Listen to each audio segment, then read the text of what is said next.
The Scars I Bear Chapter 9 Unedited. I saw my daughter die right in front of my eyes, and it nearly sent me to a psychiatric ward.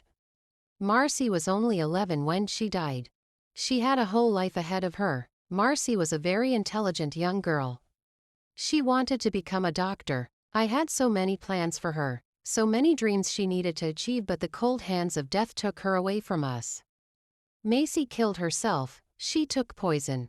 When I walked into her room to call her out for lunch at Saturday morning, I found her lying on the floor with chunks of foam coming out of her mouth. Her father and I rushed her to the hospital, but we were too late. I can't help but think I would have saved her if I had walked into that room a few minutes earlier. After she died, I became someone else. My family was in a very dark place, especially Mark, and because we didn't want to lose another child, we were advised to adopt another child, and that's how May came into the picture. We don't talk about what happened to Macy. It still hurts to think and talk about her in the past tense.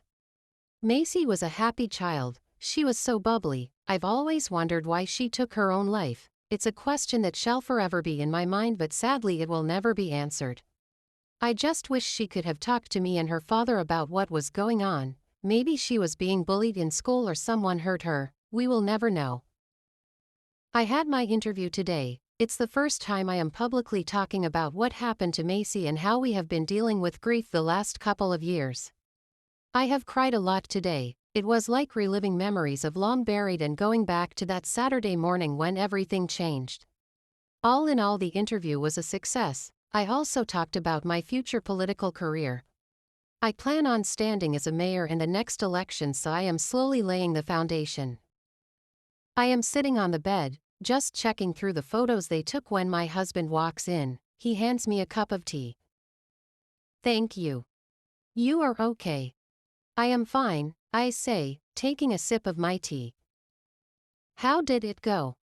Hard. Very hard. You know, I still don't believe she's gone.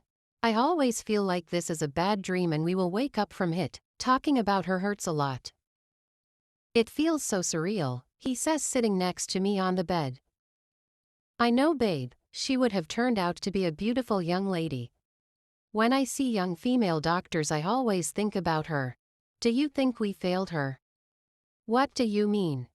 She killed herself. She was only 11. Do you think we were bad parents? What if someone tried to bully her and We've always been busy parents, but we always made sure our children knew we loved them. And always we would find time to spend with them. No, we weren't bad parents, Aaron. We did all we could. Macy had reasons for taking her own life. Sadly, we will never know what those reasons were. I just feel we would have done something too. Stop, babe, he says, getting my hand and gently squeezing it. I can't help it. You see why I didn't want you to do this interview. And your political career, are you sure you really want to do this? The media will start talking. They will talk about Macy and everything that happened. Will you be able to handle that? I will, babe. I am strong. I am stronger than social media. This is what I have always wanted to do. You knew about my political ambition. If this is what you want, then I will support you through it all. Thank you. How did May do today?